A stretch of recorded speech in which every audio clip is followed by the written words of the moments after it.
Ya. Ahí me lo pasa ahí. Así pasa el cambio, fin del mundo, muchachos.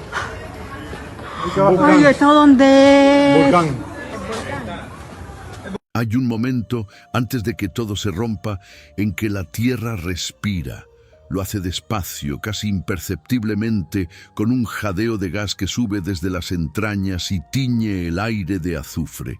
Los animales lo saben antes que nadie. Las vacas dejan de pastar. Los perros se sientan y miran el suelo con una fijeza inquietante. Luego viene el olor.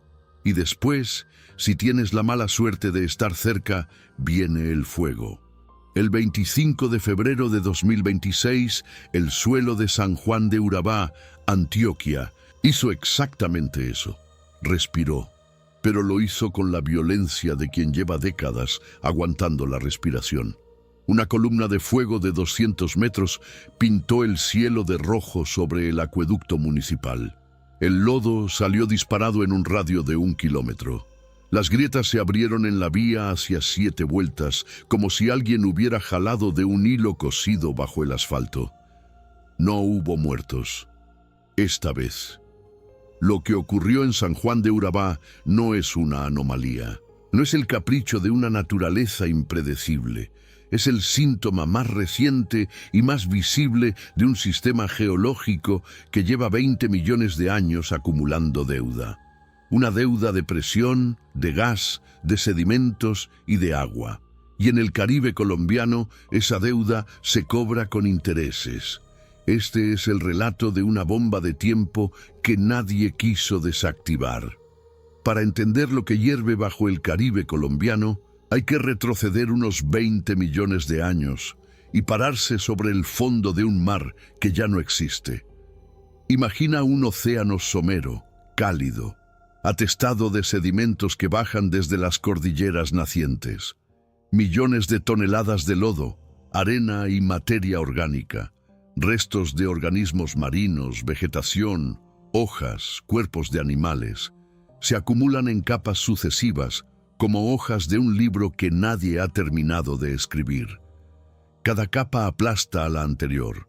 La presión sube, el calor sube, y la materia orgánica sepultada comienza a fermentar, a transformarse, a convertirse en el gas que hoy sale disparado por las grietas de Urabá. Este proceso tiene nombre, diapirismo de lodo, y Colombia tiene la desgracia o la distinción, dependiendo de cómo se mire, de poseer una de las concentraciones más densas de volcanes de lodo en todo el hemisferio occidental. Cerca de 100 de estos sistemas están catalogados entre los departamentos de Atlántico, Bolívar, Sucre, Córdoba y Antioquia. 100 ollas a presión, enterradas a lo largo de una franja costera donde la Tierra nunca terminó de decidir si quería ser mar o continente. Esa franja tiene un nombre técnico que los geólogos pronuncian con una mezcla de respeto y preocupación. El Cinturón del Sinú, también conocido como el Cinturón de San Jacinto. Es una zona de acreción, lo que en lenguaje llano significa que es una cicatriz. El punto donde la corteza oceánica de la placa del Caribe chocó contra el borde noroccidental de la placa suramericana y fue raspada, arrugada, aplastada y pegada al continente como una calcomanía mal puesta. Esas arrugas son las fallas geológicas que hoy atraviesan Córdoba, Antioquia y los fondos del Mar Caribe, y dentro de esas arrugas, bajo toneladas de sedimento, vive el gas. Pero el Cinturón del Sinú no actúa solo. Tiene un vecino peligroso, más conocido, más temido, y sin embargo igualmente ignorado por quienes toman decisiones de planificación territorial en Colombia, la zona de Falla de Murindó. El nombre puede sonar a lugar remoto e inofensivo. No lo es. La Falla de Murindó es una estructura tectónica de primer orden que atraviesa el noroccidente colombiano en una dirección que conecta el departamento del Chocó con el sur de Antioquia y el occidente de Córdoba. Es la misma falla que el 18 de octubre de 1992 generó uno de los sismos más destructivos registrados en Colombia en el siglo XX. Un terremoto de magnitud 6.9 que devastó el municipio de Murindó y prácticamente borró del mapa al corregimiento de Bellavista, en el Chocó, dejando más de 20 muertos, miles de damnificados y un paisaje de tierra licuada que los sobrevivientes describieron como si el suelo se hubiera convertido en agua. En ese evento, el suelo no solo tembló, se comportó exactamente como el lodo que hoy vemos salir de las grietas de San Juan de Urabá. Fluyó, se licuó, se tragó casas y caminos enteros. Lo que pocos entienden y lo que nadie con cargo público parece querer explicar con claridad es que la falla de Murindó no está quieta. Nunca lo ha estado. El noroeste colombiano es una de las regiones de mayor actividad tectónica del continente sudamericano y la razón es geométricamente inevitable. Es el punto donde tres placas tectónicas, la Caribe, la Nazca y la Suramericana, se encuentran en una esquina mortal. La subducción de la placa de Nazca bajo la Suramericana es la que alimenta los volcanes de la Cordillera Central, los que todos conocen, los que aparecen en los noticieros, el Nevado del Ruiz, el Puracé, el Cerro Machín. Pero la interacción entre la placa del Caribe y el margen noroccidental del continente es más traicionera precisamente porque es menos espectacular. No hay volcanes de lava en la costa Caribe, no hay nubes de ceniza, solo hay gas que sube lentamente por las fracturas, lodo que se expande en silencio y un terreno que se mueve tan despacio que los seres humanos confunden esa lentitud con estabilidad. El cinturón del Sinú está compuesto en su mayor parte por sedimentos terciarios, es decir, rocas y lodos formados en los últimos 65 millones de años, que son extraordinariamente compresibles. No estamos hablando del basamento granítico duro de los Andes, estamos hablando de arcillas marinas, de limos, de arenas finas saturadas de agua y gas, material que, ante cualquier perturbación, un sismo, un cambio en la presión del agua subterránea, una carga adicional sobre la superficie, puede comportarse no como sólido, sino como fluido. Los ingenieros geotécnicos lo llaman licuefacción. Los habitantes de Murindó en 1992 lo llamaron el día en que el suelo se derritió. Lo que hizo erupción en San Juan de Urabá el 25 de febrero de 2026 no es un evento aislado. Es el último capítulo de una historia que incluye la explosión de Cacahual en Turbo en 1992, con 7 muertos y 20 heridos. La erupción de San José de Mulatos en Necoclí en noviembre de 2024. Las grietas de Puerto Escondido en 2023. Todos estos eventos están distribuidos a lo largo del mismo cinturón de fallas.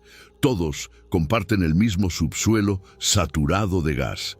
Y todos fueron seguidos por el mismo ciclo de alarma mediática, desplazamiento temporal de comunidades y luego silencio administrativo. El gigante no está dormido, está completamente despierto, simplemente está siendo ignorado. Si la naturaleza puso la pólvora en el subsuelo del cinturón del Sinú a lo largo de millones de años, hay que preguntarse quién encendió la mecha, y la respuesta, incómoda y documentable, tiene un nombre propio: Urrá.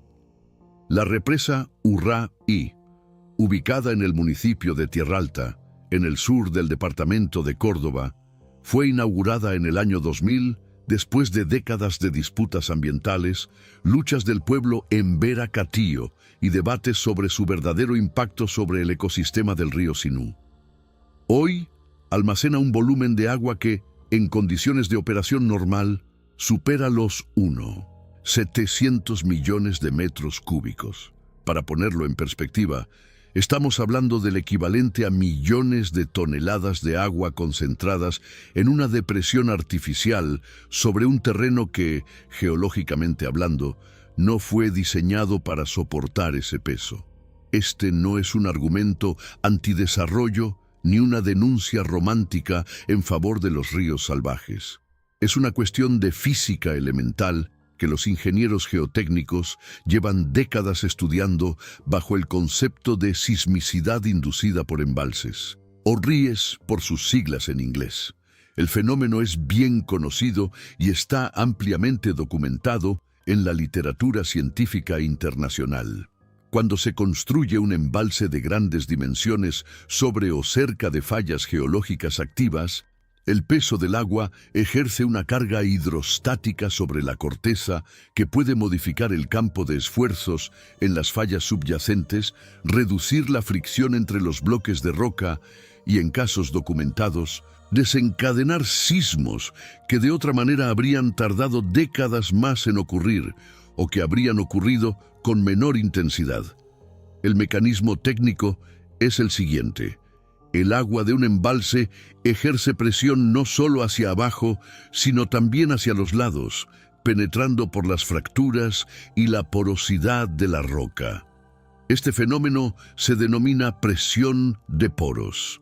Cuando la presión de poros aumenta dentro de una falla geológica, reduce el esfuerzo efectivo entre las paredes de esa falla, es decir, disminuye la fricción, que normalmente impide que los bloques deslicen. La falla se vuelve, literalmente, más resbaladiza. Y en una zona donde los sedimentos son tan blandos y están tan saturados de gas, como los del cinturón del Sinú, ese incremento en la presión de poros puede tener consecuencias que se extienden muy lejos del embalse mismo, viajando a través de los acuíferos y las fracturas interconectadas del subsuelo. Está documentado que Urrá ha inducido sismicidad en la región. Los registros sísmicos del Servicio Geológico Colombiano muestran que la zona sur de Córdoba y el norte del Chocó, es decir, la región contigua al embalse, registra actividad sísmica de baja a moderada magnitud de manera persistente. Muchos de estos sismos son demasiado pequeños para ser sentidos por la población, pero en el contexto de un terreno ya comprometido como el del cinturón del Sinú, incluso un temblor de magnitud 3.0 puede ser suficiente para quebrar el sello arcilloso que mantiene atrapado un bolsón de gas metano bajo el suelo de Urabá. Aquí es donde la física se convierte en política, porque la relación entre la operación de Urrá y la inestabilidad geológica de la cuenca baja del Sinú no es especulación de activistas ambientales, es una hipótesis científica plausible que ninguna institución del Estado colombiano ha tenido la voluntad institucional de investigar sistemáticamente. No existe, a la fecha, un estudio de monitoreo sísmico continuo con estaciones suficientemente densas en el área de influencia del embalse que permita establecer con certeza estadística si la operación de Urrá está acelerando la sismicidad local. Esa ausencia de datos no es evidencia de inocencia. Es evidencia de que nadie ha querido buscar la respuesta porque la respuesta podría ser políticamente inconveniente. Mientras tanto, el embalse opera. Los niveles del agua suben y bajan según la demanda energética del país. Y cada vez que el nivel baja bruscamente y luego sube de nuevo, un ciclo que genera cambios rápidos en la presión de poros del subsuelo, se produce exactamente el tipo de perturbación mecánica que los modelos de sismicidad inducida identifican como la más peligrosa. No la carga estática y constante del peso del agua, sino las variaciones cíclicas que fatigan la roca como se fatiga un clip de metal al que doblas y desdoblas repetidamente hasta que se rompe. Los Embera Catío, desplazados de sus territorios en el Alto Sinú para dar paso al embalse, describieron el río como un ser vivo que fue asesinado. Tenían más razón de la que imaginaban. Lo que fueron incapaces de anticipar, porque nadie se lo explicó y porque hacerlo habría complicado la licencia ambiental, es que matar al río también significaba alterar el equilibrio de presiones en un subsuelo cuya estabilidad depende precisamente del flujo natural del agua. Un río no es solo agua en movimiento. Aguas abajo está el suelo que el 25 de febrero de 2026 se rompió y disparó fuego al cielo. La relación causal directa entre Urrá y esa erupción específica es imposible de establecer sin estudios instrumentados que no existen, pero la cadena de vulnerabilidades que conecta el embalse con el cinturón del Sinú y con la fragilidad del subsuelo de Urabá es perfectamente trazable con los datos disponibles. Y esa cadena es, en sí misma, una acusación. Imagina que tomas un suelo ya fracturado. Es también un sistema de drenaje que regula la presión hidrostática del terreno por donde fluye. Cuando ese drenaje se interrumpe o se modifica radicalmente, las consecuencias se expresan aguas abajo, en la cuenca baja, donde los sedimentos más blandos y los bolsones de gas más superficiales son los primeros en acusar el cambio. Aguas abajo del embalse de Urrá está el Urabá antioqueño. Aguas abajo está San Juan de Urabá, ya saturado de gas, ya sometido a décadas de presión tectónica y carga hidrostática inducida, y luego le agregas agua, mucha agua. No el agua que viene de un embalse controlado, sino el agua que cae del cielo durante meses sin interrupción, que inunda los valles, que satura hasta el último poro de la arcilla, que sube el nivel freático hasta que la tierra ya no puede absorber más y empieza a expulsar lo que tiene adentro. Eso es exactamente lo que ocurre en la cuenca del Sinú y del Atrato durante las temporadas de lluvias intensas.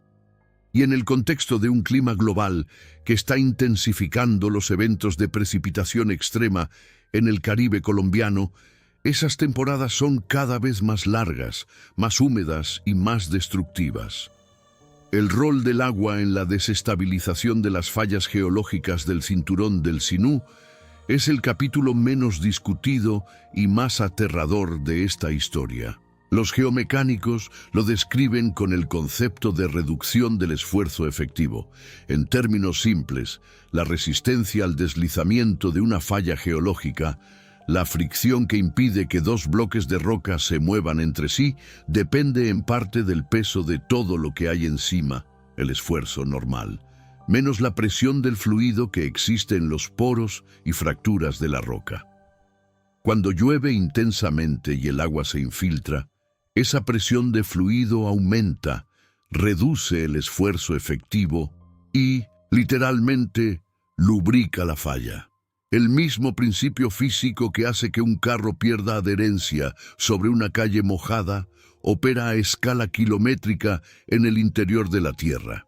En el cinturón del Sinú, donde los sedimentos son arcillosos, altamente porosos y están ya parcialmente saturados de gas metano, las inundaciones no son solo un problema de superficie, son una intervención directa en la mecánica del subsuelo. Cuando el nivel freático sube durante una inundación prolongada, el agua no solo se queda en la superficie, penetra, desciende por las fracturas, llega hasta los horizontes donde el gas está atrapado bajo capas de arcilla y cuando esa arcilla se satura de agua, pierde parte de su resistencia estructural, se vuelve plástica, cede. Y el gas, que lleva años acumulando presión, encuentra por fin el camino de menor resistencia que llevaba buscando. Este mecanismo explica un patrón que los habitantes de Urabá y Córdoba conocen perfectamente aunque no tengan vocabulario geológico para describirlo. Los volcanes de lodo hacen erupción, preferentemente durante o inmediatamente después de las lluvias. No es superstición ni coincidencia, es física, y es física que debería estar en el centro de cualquier sistema de alerta temprana para esta región. No lo está. Lo que hace especialmente peligroso el escenario actual es la acumulación de factores que convergen en el mismo punto al mismo tiempo. El subsuelo del Urabá está fracturado por el evento del 25 de febrero de 2026, lo que significa que los caminos de menor resistencia para el gas se han multiplicado. Las temporadas de lluvias en el Caribe colombiano tienden a intensificarse entre abril y noviembre, lo que significa que en los próximos meses el suelo de San Juan de Urabá va a recibir cantidades masivas de agua sobre un terreno que ya está comprometido. La falla de Murindó continúa acumulando esfuerzos tectónicos de manera silenciosa, como lo ha hecho durante milenios, con la diferencia de que ahora el terreno sobre el que descarga esa energía está más débil que antes. Y la represa de Urrá continúa operando, con sus ciclos de llenado y vaciado, ejerciendo esa presión de poros pulsátil que ningún organismo del Estado se ha comprometido a monitorear sistemáticamente en relación con la sismicidad regional. El escenario que ningún funcionario quiere pronunciar en voz alta, el escenario que los geólogos del Servicio Geológico Colombiano conocen perfectamente, pero que raramente se traduce en decisiones de planificación territorial con la urgencia que merece. Es el siguiente: un sismo de magnitud significativa en la falla de Murindó, o en cualquiera de las fallas del sistema Sinú-San Jacinto, durante una temporada de lluvias intensas, sobre un terreno ya fracturado y saturado de agua, podría desencadenar no uno sino decenas de erupciones de volcanes de lodo simultáneamente a lo largo del cinturón. Podría provocar deslizamientos masivos en los márgenes de los ríos, cuyo subsuelo está licuado.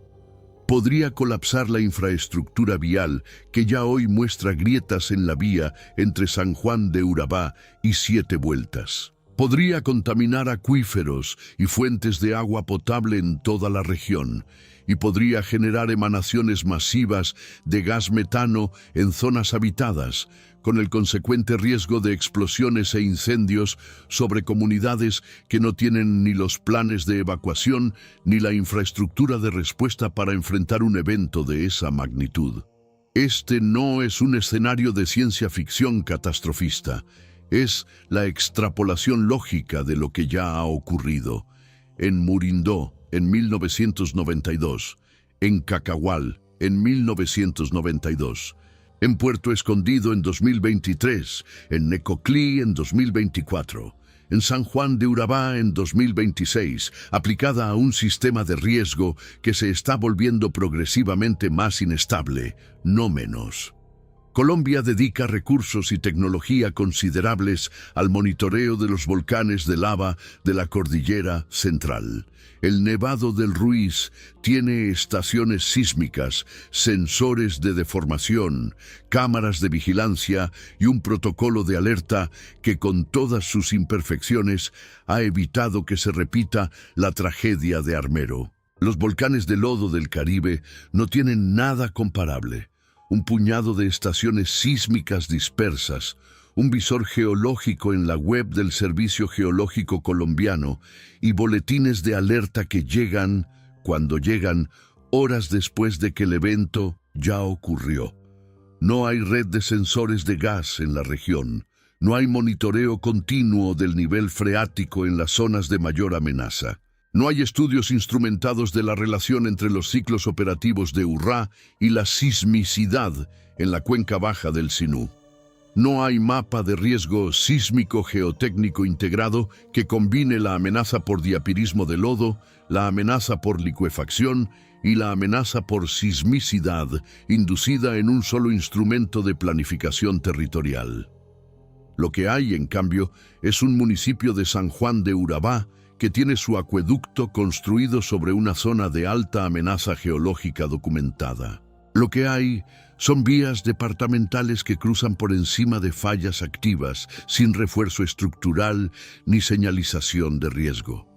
Lo que hay son comunidades rurales en Necoclí, Turbo, Arboletes y Los Córdobas, que viven sobre o al lado de volcanes de lodo catalogados, sin planes de evacuación actualizados, sin ejercicios de simulacro, sin comunicación directa con los organismos de respuesta en caso de una erupción nocturna o de condiciones climáticas adversas que corten las vías. La columna de fuego de 200 metros que iluminó el cielo de San Juan de Urabá el 25 de febrero de 2026 fue una advertencia. No la primera, probablemente no la última. La tierra del Caribe colombiano lleva 20 millones de años acumulando la presión que hoy expulsa en erupciones de lodo, en grietas que se abren bajo los pies de familias que no tenían ninguna razón para sospechar que el suelo de su municipio era, en realidad, la tapa de una olla a presión geológica. La pregunta que queda sin respuesta, la pregunta que debería mantenerse en los titulares mucho más tiempo del que los ciclos de noticias permiten, no es ¿qué pasó el 25 de febrero en San Juan de Urabá? Eso ya lo sabemos.